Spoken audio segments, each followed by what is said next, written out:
Chainer's Torment. Chapter 8. Ambassador, the human servant said, Director Veza has arrived. Veza caught Loquatus checking his reflection in a wall mirror as she entered the room. He was dressed in splendid robes and was taller than he appeared in Lawan's mirror. A huge amphibious monstrosity sat sullenly on the floor, its feral gaze fixed on Veza. The rest of the huge room was taken up by a green marble swimming pool, complete with a fountain.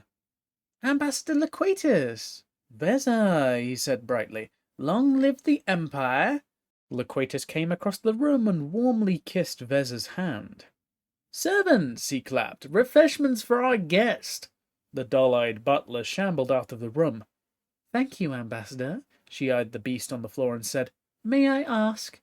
That man is Turg, my bodyguard and champion. I'm afraid a man in my position can't afford to take chances, particularly this close to Cabal City. He leaned forward and whispered, They're all a band of cutthroats and criminals. Without Turg by my side, I'd be afraid to leave the embassy. Turg made a grumbling noise in the back of his throat, as if to punctuate Loquatus's comment. I've dealt with Cabalists myself, Veza said. I understand your caution. Loquatus had not released her and was staring at her intently. Veza gently pried her hand away. Forgive my manners, Ambassador, but my time is limited, and you said you had something to tell me. Loquatus smiled. Of course, but first. A servant bearing a bottle of sparkling wine and 2 ornate crystal goblets shuffled in. He poured, left the glasses in the bottle, and exited without a word. To the Empire, Loquatus said, and to new friends. He waited patiently with his glass extended. Veza hesitated, then gently tapped her goblet against Loquatus's. Where Veza merely sipped, Loquatus drained his goblet dry. An excellent vintage, if I do say so myself. I received a case of it from the Cabal first himself. Excuse me, Ambassador, to business? Loquatus laughed. Of course, please forgive me, and you must call me Loquatus, my dear. He abruptly shucked his robe and dove into the pool. His legs shimmered and merged in mid-air. By the time he hit the water, his tail was fully formed. I prefer to conduct my interviews underwater, Loquatus called. For security reasons, would you care to join me, Director, or would you prefer a chair? Veza glanced at Turg, who was now dozing. She untied her sash, folded her robe, and stepped off the edge into the pool of water. Your mastery of the change is remarkable, Loquatus. The ambassador turned his head, as if embarrassed. Oh, thank you. But surely you also share the innate ability of our people. I do, but it takes considerably more time and effort for me. Ah, that's merely a matter of practice. The nature of our magic is change, you see, to be fluid in both mind and body. Our cephalid cousins sometimes treat it as a flaw, but I see our ability to straddle land and sea as a blessing. He motioned below the surface with his eyes, then dived down. Veza followed, and the 2 merfolk began streaming back and forth across the pool. I've called you here, Loquatus said, because I think I've got something for you. I believe that the assassins who attacked Our Lady were hired by the Cabal. Veza considered. Do you know why? Loquatus waved his hand dismissively. Who knows? With animals such as these, it could be a simple matter of murder for hire. Veza stopped. Ambassador, I hope you didn't bring me all the way here from Breaker Bay just to tell me that you suspect the Cabal may be involved. Of course not, my dear. Loquatus put a comforting hand on her shoulder. And please, call me Loquatus. He pointed upwards and surfaced. When Veza's head broke the surface of the pool, Loquatus said, I wanted to meet you in person, and I wanted to show you something that will make it easier for us to do so again in the future. The ambassador reached a long arm out and traced a circle on the water's surface. He was whispering under his breath, and with each new circle he inscribed, Veza tingled as if the water were conveying a mild electric shock. There was a rip and a crack, and the circle drawn by Loquatus became a disk of energy, floating on the pool's surface.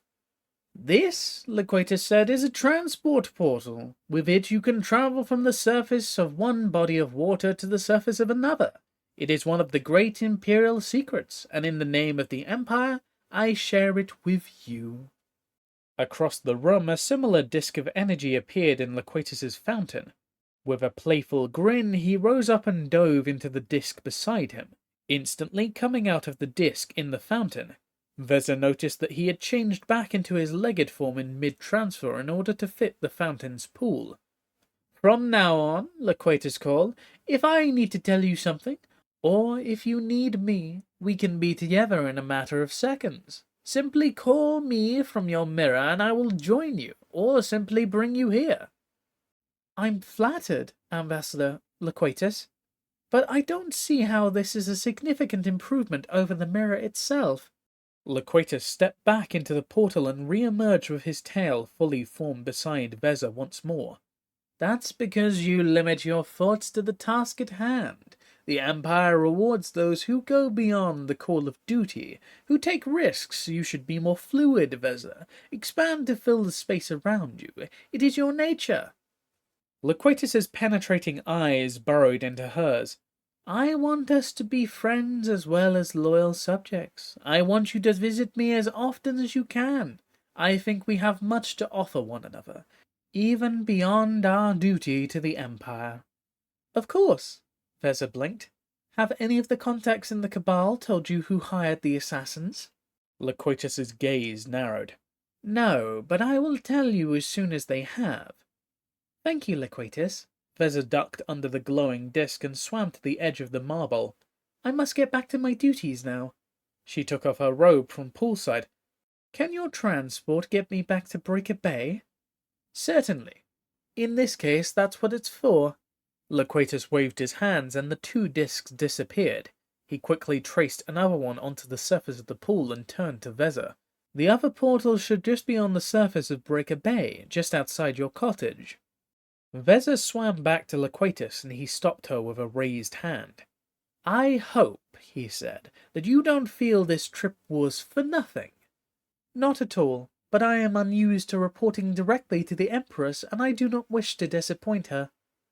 Impossible, Loquatus said, flashing his most winning grin. Veza nodded. Long live the Empire. Until we meet again. Loquatus watched Veza dive into the portal and disappear. Damn the little land crawler anyway. Her mind was tight and ordered and clear, but it was also as hard as ice. He could see it, touch it, test it, but he could neither take hold of it nor gain access to it. Like many sea creatures, Veza was immune to all but the most invasive of the ambassador's telepathic probes. Loquatus switched back to his legged form and climbed out of the pool. He was not overly concerned. He had cracked tougher minds than Veza's in his time, and she already seemed enamored by his ability to change shape so easily. The more they interacted, the more receptive she would become. If he was careful, he could cultivate her as a political ally, and as a scapegoat should anything go wrong. For now, he thought, Veza and Lawan could both keep. He put on his robe and mentally signaled Turg. The games were about to start, and it was time for the eventual winning team to scout out the competition.